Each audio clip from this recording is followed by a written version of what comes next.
panjang, lebar, dan tinggi. Terus ada ukurannya, ada ruangnya, ada voluminya.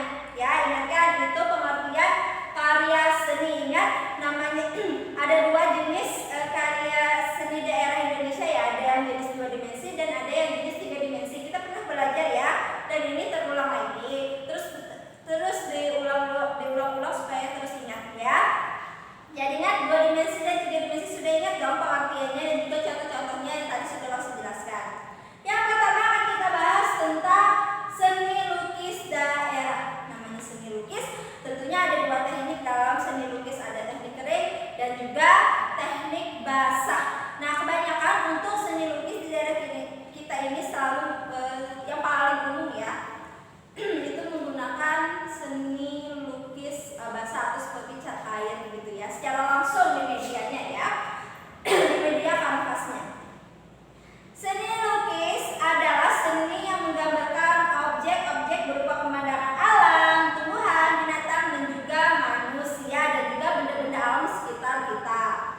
Terus yang mana itu bisa menimbulkan perasaan keindahan ya. Pastinya kalau kita melukis pastinya menghasilkan sesuatu yaitu keindahan untuk dilihat di pandang mata karena jenisnya 2 dimensi ya, hanya bisa dipandang satu arah saja ya. Terus seni lukis daerah mengandung nilai-nilai budaya yang berkembang di suatu daerah. Salah satu seni lukis daerah yang terkenal adalah seni lukis kemasan dari Bali ya. Kebanyakan juga pelukis tidak hanya di daerah Jawa tapi juga paling umum itu daerah Balinya ya. Orang seni lukisnya yang paling umum dan terkenal itu daerah Balinya. Yang mana seni lukis kemasan merupakan seni lukis klasik yang biasanya bertema kisah pewayangan, kehidupan bangsawan dan juga dongeng binatang. Para pelukis menggunakan warna alam yang dicampur dengan perekat yang menempel pada kanvas. Selain seni lukis, daerah dari kemasan seni lukis kaca ya, yaitu daerah Cirebon yang mana juga merupakan seni lukis klasik yang menggunakan bahan dan teknik yang berbeda. Seni lukis kaca atau seni lukis kaca Cirebon itu dibuat dengan cara terbalik menggunakan media kaca. Sketsa dibuat pada kertas yang kemudian ditempel pada kaca, lalu dilukis bagian sebaliknya dengan menggunakan kuas. Salah satu tema khas lukis kaca Cirebon adalah wayang dan batik Cirebon dengan motif mega mendung yang terkenal.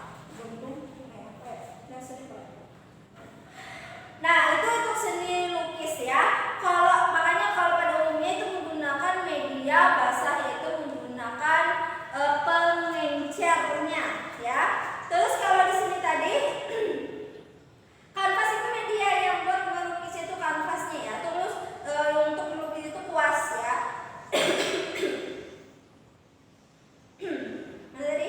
Dari Bali sudah seni lukis kemasannya berupa seni lukis klasik. Klasik itu yang temanya masih tema zaman dulu, misalnya kayak tema pewayangan, tema cerita-cerita sejarah, nah kayak gitu, kehidupan bangsawan dan dongeng binatang yang diceritakan orang pada zaman dulu ya. Terus dilukislah seperti itu. Terus yang tadi seni lukis kaca Cirebon ya, yang mana seni lukis ini itu tidak digambar dulu di kertas ya. Itu kalau seni lukis kaca supaya kalau langsung di kacanya itu kayak memantul kayak gitu, terus kelihatan kayak kebalik. Nah, jadi untuk melukis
pokoknya khusus lah untuk pembuatan patung menggunakan teknik pahat ya. Kalau bahannya lunak, nah kalau bahannya keras itu bisa menggunakan patung itu bisa menggunakan kayu, bisa menggunakan batu juga bisa ya. Terus kalau lunak, nah lunak itu bisa kayak contoh yang sederhana itu seperti plastisin atau sabun batangan ya. Nah kalau plastisin atau tanah liat, pembuatan patung itu tidak perlu menggunakan alat, cuma kita bisa menggunakan tangan kita untuk membentuknya secara langsung ya.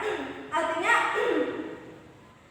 kalau yang tadi dibentuk menggunakan tangan ya, dengan teknik membentuk itu ya menggunakan tangan dengan dipencet-pencet kayak gitu, terus kita bentuk dengan sendirinya tanpa menggunakan alat. Itu salah satu teknik kalau menggunakan bahannya lunak untuk pembuatan patung ya. Kalau yang keras tadi kayak kayu, batu, itu bisa menggunakan alat pahatnya, yaitu seni patung daerah. Terus lagi seni krianya. Nah, seni kriya merupakan seni kerajinan tangan ya. Yang mana seni kerajinan dalam membuat benda-benda pakai berdasarkan kegunaan dan keindahannya dalam kehidupan sehari-hari. Berbagai jenis seni kriya dapat dijumpai sehari-hari seperti seni tekstil berupa batik, soket, tenun, sesirangan ya. Terus juputan. Selain itu juga terdapat pula seni anyam dan seni ukir.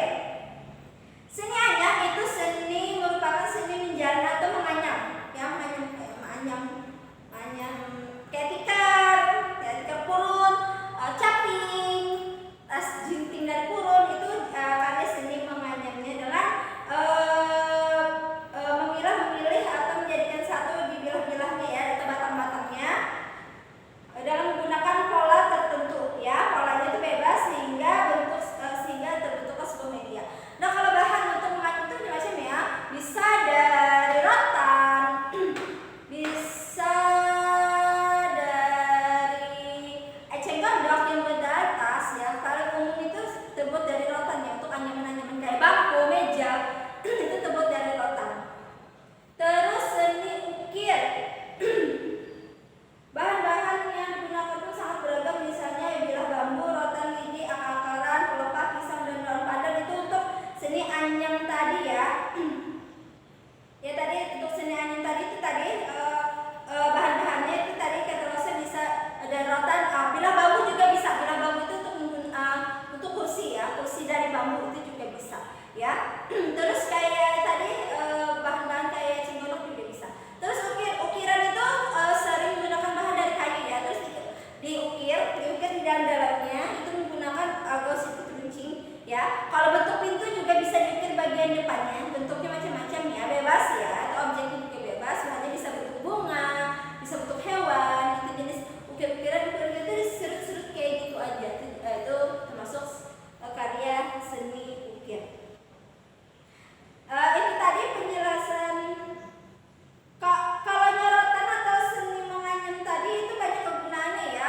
Tidak hanya untuk hiasan rumah, tapi juga kegunaannya untuk kehidupan kita sehari-hari ya. Untuk karya seni menganyam itu bisa bikin keranjang baju ya, untuk baju kotor itu ada kan keranjang baju dari anyaman atau rotan tadi ya, atau dari bambu juga ada. Nah itu jadi kalau karya seni ini tidak hanya mengutamakan keindahannya saja, tapi juga nilai gunanya ya.